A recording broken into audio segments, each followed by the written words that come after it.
we're talking about the pressure of what it means to be a mid-level manager. How do you manage expectations? How do you deliver messages and give people what they need on both ends? And I'm going to summarize a session I just got off to give you a real life example of the situation they're in and what we worked through, and 3 things that you can do differently in order to feel more empowered in your position. So today I was talking to my client who works for a tech company, who's in this position that's essentially 2 layers down from the CEO.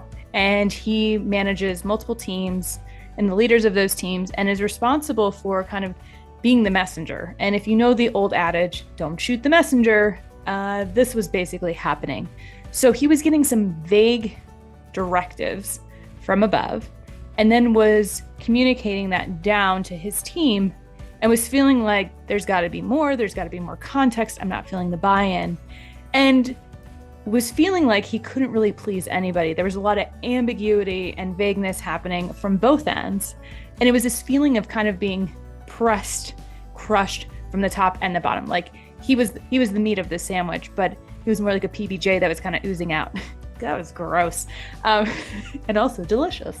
So we worked through this topic and talked about kind of the needs of what was happening, and first setting the stage of what was actually real and valid. And so I asked him, if you look at the full pool of team members, of the people that you are responsible for leading, what percentage would you say are bought into this change? And just for some context, this company is going through a lot of changes. They've essentially changed their full culture and haven't really had a lot of visual, verbal awareness, communication around it. So we're dealing with change management without really a change management strategy. So when I asked him that question, he said, 85%. And I asked him, well, what just happened there? He's like, that's a lot better than I thought it was. I've got 85% of the people I'm leading bought in. I said, so why are we putting all of this energy on the 15%? And this happens a lot. When we are looking for problems, when we are focusing on the things that aren't working, that's where our lens is going. And so when we think, I got to solve the problems, I got to see what's wrong and what's not working, we start looking for everything else that's not working. And we miss the pieces that are. And so once he acknowledged that, we were able to get into more of a solutions-focused mindset. And so when he said, I need to be thinking about how to manage up, and I asked him, well, what does that mean? He's like, that's a great question. I don't really know.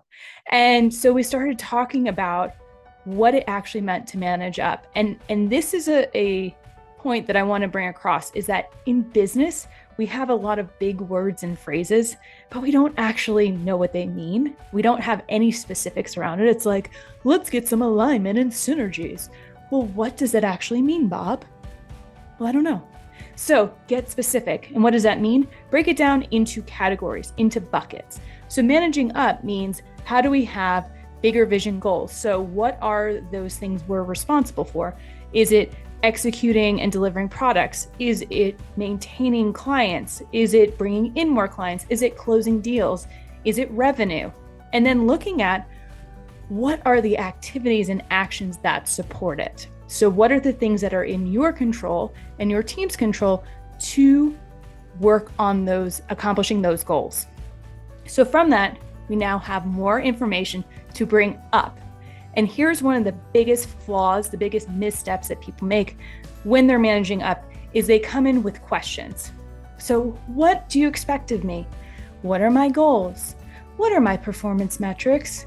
What am I supposed to do? Now imagine that you are the person in that role, in that VP, in that C-suite. What you don't have is time. What you don't have is bandwidth.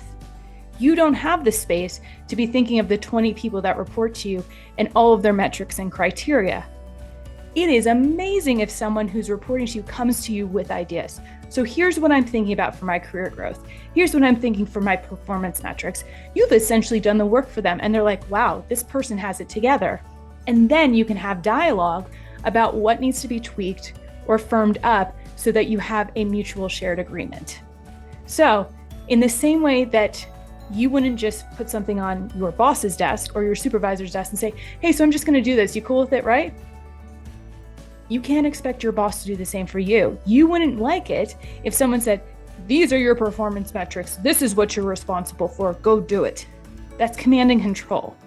And it doesn't foster collaboration, creativity, innovation, and trust.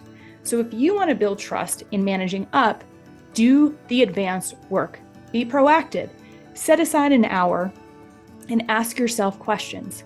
What are the things that if my boss said to me, I could do? Or what are the things that I want to focus on?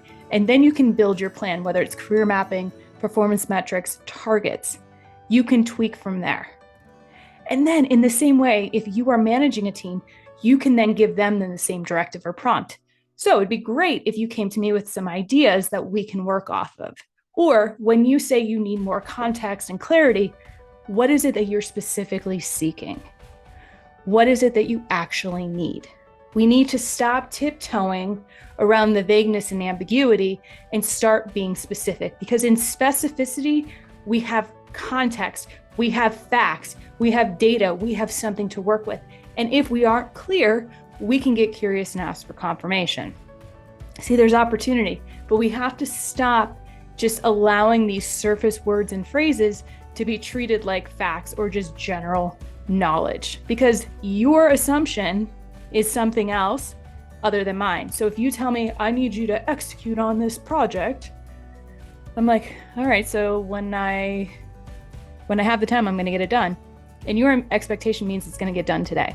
We are missing clear information. What, who, when, how, not always important. But we usually end up focusing on how in these communications instead of really getting clear about what we need from someone else.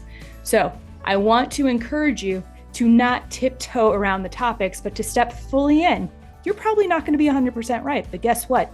You're going to be able to communicate what you need. You're going to be able to clarify when you're hearing things, and you're going to be able to create more trust and mutual understanding from the people that you're working with. So, big takeaways. Don't take words and phrases at surface value. Ask what they mean. Give your interpretation of it. What I'm hearing you say is this. Is this right? Number 2, do the advanced work if you are managing up. If you need more insight, more feedback from people, do the work and go through the brain exercise of putting your thoughts down and then ask for input and feedback.